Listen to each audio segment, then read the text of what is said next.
ہے نا وہ یہ ملتا ہے کہ اس کو اس گناہ کا چسکا لگ جاتا ہے. وہ زنا کرتا ہے یہ سوچ کے کہ صرف ایک دفعہ کروں گا، لیکن یہ ہمیشہ سوچ سوچ کے کرتا رہتا ہے اور اسی حال میں اس کی موت آ جاتی ہے. زانیوں میں مرتا ہے وہ.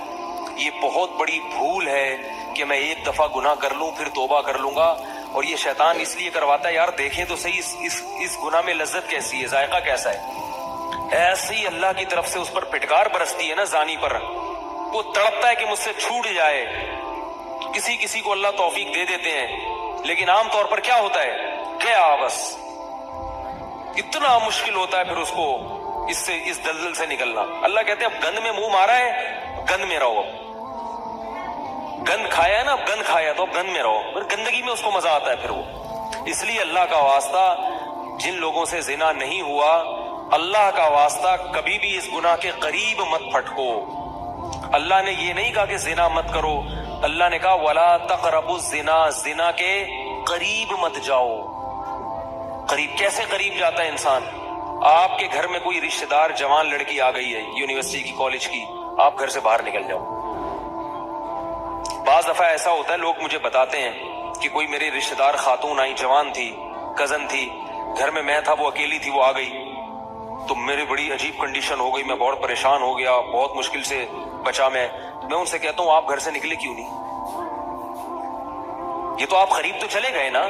جب ایک جوان لڑکی آپ کے گھر میں آئی ہے، آپ کو اس وقت گھر میں نہیں ہونا چاہیے، نکل جاؤ وہاں سے. ایسے دور بھاگو زنا سے، اتنا دور بھاگو. انبیاء ایسے ہی کرتے تھے، تبھی تو بچتے تھے. وہ جتنے بزرگان دین گزرے ہیں وہ یہ نہیں کہ زنا نہیں کیا، وہ ہمیشہ زنا سے دور بھاگے ہیں. ہمارے استاذ نے ایک واقعہ سنایا تھا ہمیں، کتابوں میں یہ واقعہ لکھا ہے کہ ایک طالب علم تھا، پرانے وقتوں کی بات ہے، رات کو مسجد میں چراغ لے کے مطالعہ کر رہا تھا. پہلے زمانے میں لائٹ وائٹ تو نہیں ہوتی تھی، گاڑیوں کے سفر نہیں تھے، اونٹوں کے سفر تھے، تو مسافر لوگ بعض دفعہ آ کے مسجدوں میں ٹھہرتے تھے. تو اس نے دیکھا کہ ایک جوان لڑکی ہے، پردے میں ہے لیکن خوبصورت جوان لڑکی، وہ آئی اور اس سے کہنے لگی کہ میں راستہ بھٹک گئی ہوں، مجھے ایک رات مسجد میں گزارنے دے دو. واقعی یعنی صحیح تھی، وہ اسی طرح ہوا تو کہیں بھٹک گئی تھی. شہر میں بھی بعض دفعہ لوگ بھول جاتے تھے نا کہ راستہ بھٹک جاتے تھے. اب یہ پریشان تھا کہ میں اس کو رات کو اگر پناہ دیتا ہوں تو مجھے شیطان ورغلائے گا، اور اس لڑکی کو اگر میں پناہ نہیں دیتا تو یہ کہاں جائے گی رات کو، کوئی اور اس کی عزت سے کھیلے گا. تو اس نے بہرحال اس کو ٹھکانہ دے دیا، اس کو کہا کہ آپ ادھر اس طرف جا کے سو جائیں. نتیجہ کیا نکلا ہے کہ وہ لڑکی اس کو دیکھ رہی تھی یہ کرتا کیا ہے، اس کو بھی اپنی عزت کا ڈر تھا نا کہ کہیں یہ دست درازی نہ کرے. تو یہ نوجوان جس چراغ میں مطالعہ کر رہا تھا، مطالعہ کرتے کرتے اس کی آگ میں اپنی انگلی لے کے جاتا اور اس کو جلاتا. جیسے ہی وہ جلنے لگتی تو اس انگلی کو واپس کھینچ لیتا، تب تپش آگ لگتی نا واپس کھینچتا. پھر تھوڑی دیر بعد یہ انگلی اس میں لے کے جاتا، پھر واپس کھینچتا. پوری رات یہ کرتا رہا ہے اور اپنی انگلی کو جلاتا رہا ہے. صبح جیسے ہی ہوئی ہے، اس نے فوراً، صبح صادق ہوئی نا فجر کی اذان کے بعد، اس نے فوراً اس لڑکی سے کہا یہاں سے چلی جاؤ، فوراً یہاں سے فوراً چلی جاؤ. اس نے کہا اللہ کی قسم اس وقت تک نہیں جاؤں گی جب تک تم یہ معاجرہ نہیں بتاؤ گی رات تم نے کیا ہے. تو کہنے لگا یہ میرا اور اللہ کا معاملہ، میں تمہیں نہیں بتا سکتا. اس نے پھر اللہ کا واسطہ دے کے کہا، اس نے کہا میں جاؤں گی نہیں یہاں سے جب تک بتاؤ گے نہیں.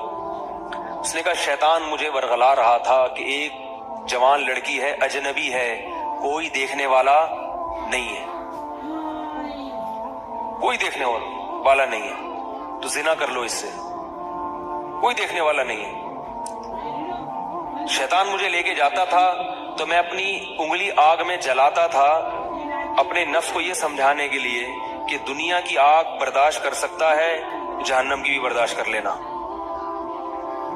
جہنم کی بھی برداشت کر لینا. پھر اور اگر تجھ سے یہ برداشت نہیں ہو رہی تو وہ کیسے برداشت کرے گا؟ کہہ رہے جب میں آگ میں جلنے لگتا تھا نا تو میری چیخ نکلتی تھی کہ یار یہ نہیں ہو رہی تو وہ کیسے برداشت ہوگی. حدیث میں آتا ہے جہنم کی آگ دنیا کی آگ سے 70 گنا زیادہ گرم ہے، 70 گنا زیادہ گرم. جب نبی صلی اللہ علیہ وسلم نے صحابہ کو یہ بات بتائی، ترمذی کی حدیث ہے کہ صحابہ کے سینے سے رونے کی ایسے آوازیں آنے لگی جیسے ہانڈی کھولتی ہے، ایسا روئے صحابہ، حالانکہ صحابہ گناہوں سے بچتے تھے، اتنا روئے ہیں کہ سینے کے جیسے ہانڈی کھول رہی ہوتی ہے ایسے ان کے سینے سے رونے کی آوازیں آئی ہیں، اور عرض کیا واللہ انہا لکافیۃ یا رسول اللہ، یا رسول اللہ یہ دنیا کی آگ بہت تھی عذاب دینے کے لیے، اللہ نے اس کو بھی 70 گنا زیادہ گرم کیا ہے۔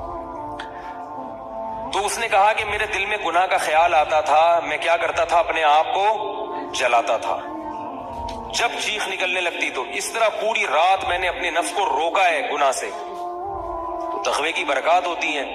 اس لڑکی نے کہا، اب گھر میں جا کے اپنے والد سے کہا کہ میں اگر نکاح کروں گی تو صرف کس سے کروں گی، اس نوجوان سے، عفیف اور پاک دامن ہے۔ تو کتابوں میں لکھا ہے کہ اس کے باپ نے اس کا نکاح دیکھو حرام سے بچایا، اللہ نے حلال طریقہ رکھ دیا۔ تو جو بھی زنا سے بچتا ہے نا، یاد رکھو جیسے زنا کرنے کا عذاب بہت سخت ہے، ایسے ہی کسی کو زنا کا موقع ملے اور وہ بچ نکلے اس کا ثواب بھی بہت زیادہ ہے۔ تاریخ میں جن ہستیوں کو بھی زنا کا موقع ملا اور انہیں نے موقع ملنے کے باوجود زنا نہیں کیا، ان کو اللہ نے دنیا میں بھی بہت نوازا ہے۔ میں اکثر ایک واقعہ سناتا ہوں، ہمارے ایک دوست ہیں امریکہ میں، بلکہ امریکہ سے بھی ایک دور علاقہ ہے، اس کا جگہ کا نام میں بھول گیا، انہوں نے میرا یہ بیان سن کے مجھ سے ملنے کے لیے آئے تھے، وہ مجھے پہچان گئے یہ بیان سن کے، ممکن ہے ابھی میرا یہ بیان سنے وہ، یہ میرے والد صاحب کا واقعہ ہے۔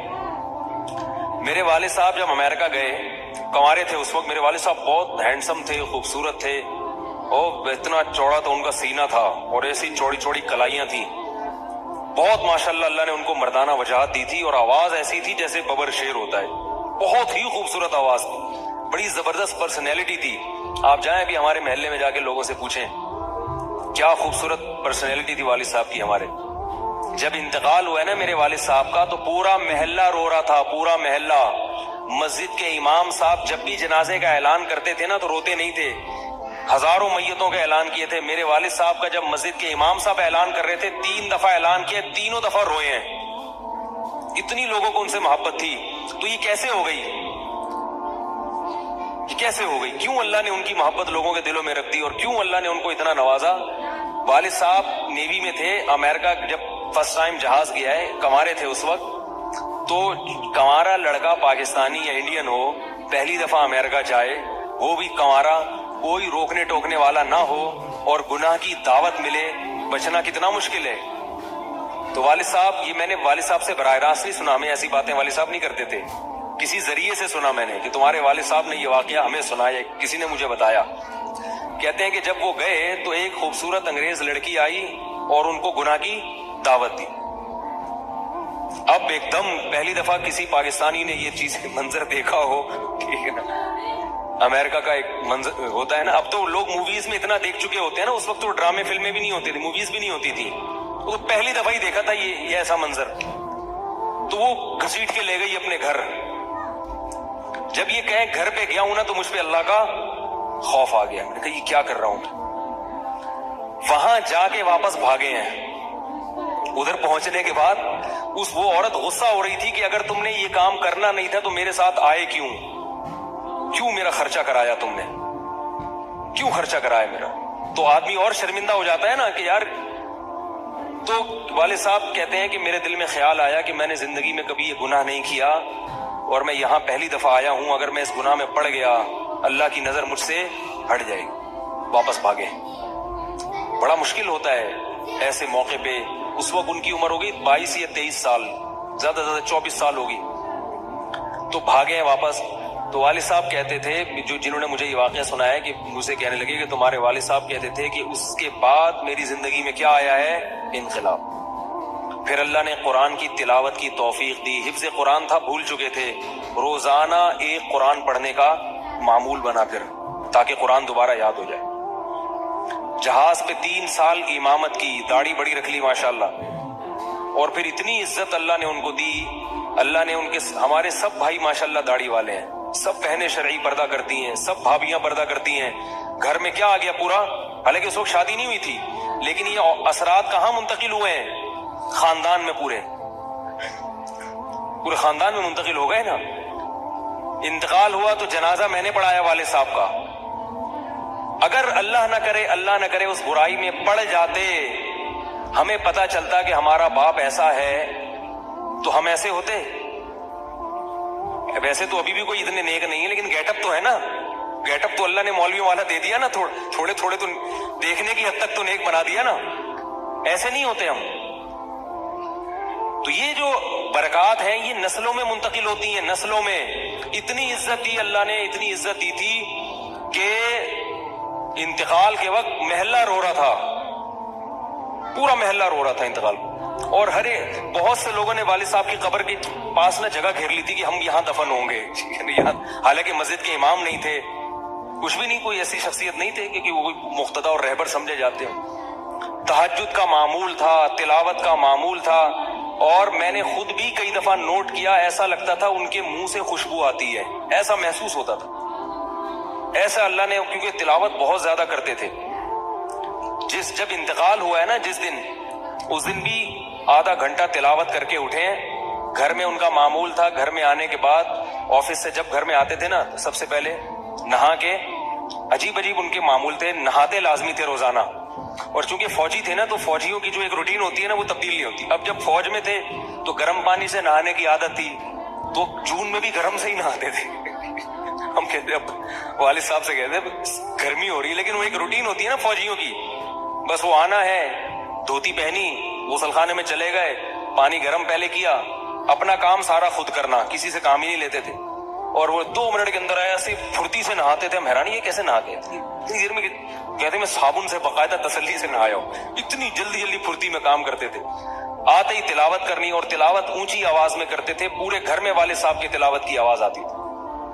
مجھ سے غلطی یہ ہوئی کہ انتقال سے چند دن پہلے میں ان کی تلاوت سن رہا تھا, تو میرا دل چاہا میں اس کو ریکارڈ, اس وقت ریکارڈنگ کا اتنا زیادہ نہیں ہوتا تھا, میں نے کہا اس کو میں ریکارڈ کر لوں, لیکن وہ ریکارڈ میں نہیں کر سکا. میں نے کہا چلو بعد میں کر لوں گا, اور ان کا انتقال ہی ہو گیا. تو تلاوت اونچی آواز سے ٹوپی اتار کے تلاوت کرتے تھے. تو جس دن انتقال ہوا ہے, اور اللہ سے کہتے تھے کہ اللہ کسی کا محتاج نہ بنانا, ساری زندگی کسی سے خدمت نہیں لی, صرف جو ہے نا کمر دبواتے تھے بیٹوں سے اپنے. تو مجھ سے بھی دباتے تھے, میرا یہ انگوٹھا بڑا مضبوط ہو گیا ہے. وہ کمر پہ نا ان کے ایسے مالش کر کے, ایسے کمر پہ میں مالش کرتا تھا والد صاحب کی, یہ تیل لگا کے نا ادھر, تو میرے انگوٹھے میں بڑی طاقت پیدا ہو گئی تھی. تو مجھے کہتے تھے یار تم ہو باریک سے, میرے باقی بھائی ذرا, لیکن یار تمہارے ہاتھ میں بڑی طاقت ہے. تو میں کہتا تھا کہ یہ میرے ہاتھ میں طاقت نہیں ہے, یہ مالش کر کے نا یہ انگوٹھا بہت مضبوط ہو گیا ہے. تو کیا تھا, تلاوت کی انتقال سے پہلے, اور بار بار دعا کیا کرتے تھے کہ اللہ بستر پہ لیٹوں نہیں. زندگی میں ہم نے کبھی نہیں دیکھا والد صاحب بستر پہ لیٹے ہوں, یعنی بیمار ہو کے لیٹے ہوں. اپنا سارا کام پھرتیلے پن سے کوئی بالکل. تو وہی ہوا, موت کے وقت بھی ایسا ہی ہوا. آئے ہیں, تلاوت کی ہے, پھر اس کے بعد گئے عشاء کی نماز پڑھنے. صف میں بیٹھے ہوئے تھے کہ گر گئے, صف سے اٹھا کے ان کو ہاسپٹل لے کر گئے ہیں. نماز کی اقامت ہو رہی ہے, اور وہیں اٹیک ہوا, اور وہی ان کا قبر کا سفر تھا. کتنی اچھی موت دی اللہ تعالیٰ نے کہ ایک دن کیا ہوا, بارش میں بھیگتے آئے ہیں گھر میں, اور فوراً نماز کے لیے گئے. تو والدہ نے کہا کہ بھائی ابھی بارش ہو رہی ہے. انہوں نے کہا اللہ بولے گا آفس سے یہاں تک پہنچ گئے, اور اب یہاں سے مسجد تک نہیں جا رہے, اللہ کو بھی منہ دکھانا ہے. ایسے نماز کے پابند. سعودی عرب میں جب عمان میں ان کی جاب تھی, کئی گھنٹے کا گرمیوں کا روزہ ہوتا تھا, لوگ چھوڑ دیتے تھے. والد صاحب کہتے تھے مر جاؤں گا, رمضان کا روزہ نہیں چھوڑوں گا, کچھ بھی ہو جائے. رمضان کا روزہ کیسے چھوڑ, تراویح کبھی نہیں چھوٹتی تھی, رمضان کا روزہ کبھی نہیں چھوٹتا تھا. میں یہ نہیں کہہ رہا کہ کوئی برائی تھی نہیں ان میں, ایسی کسی کی تعریف کرنا غلط ہے, مگر اللہ نے مجموعی لحاظ سے ان میں بڑی صفات رکھی تھی. یہ صفات کیسے پیدا ہوئیں, اللہ نے ایک برائی سے بچنے کی توفیق دے دی. تو میں نے یہ اچھا, تو اسی میں ان کی موت واقع ہوئی ہے. اور رات کو 12 بجے انتقال ہوا. ان کے سارے کام ایسے ہوتے تھے, موٹے کام اور چپکے شو بازی کا بالکل بھی شوق نہیں تھا ان کو. حج, ہمارے محلے سے جب کوئی حج کرنے جاتا تھا نا, 6 مہینے پہلے اعلان ہوتا تھا فلاں صاحب حج پہ جا رہے ہیں. لوگ پہلے سے آ کے نا ان سے دم کروانا. اب تو لوگ بہت حج پہ جاتے ہیں, اس وقت یہ 25 سال پرانی بات کر رہا ہوں میں, تو اس وقت حاجی کی بڑی ویلیو ہوتی تھی. حج پہ جو جانے والا ہوتا تھا نا, لوگ اس سے پہلے سے ماشاءاللہ حج پہ جا رہے ہیں. ہمارے امام صاحب پوری رننگ کمنٹری شروع کرتے تھے اسپیکر پہ, اب وہ حج پہ جانے والے ہیں, اب ان کا نام آ گیا ہے.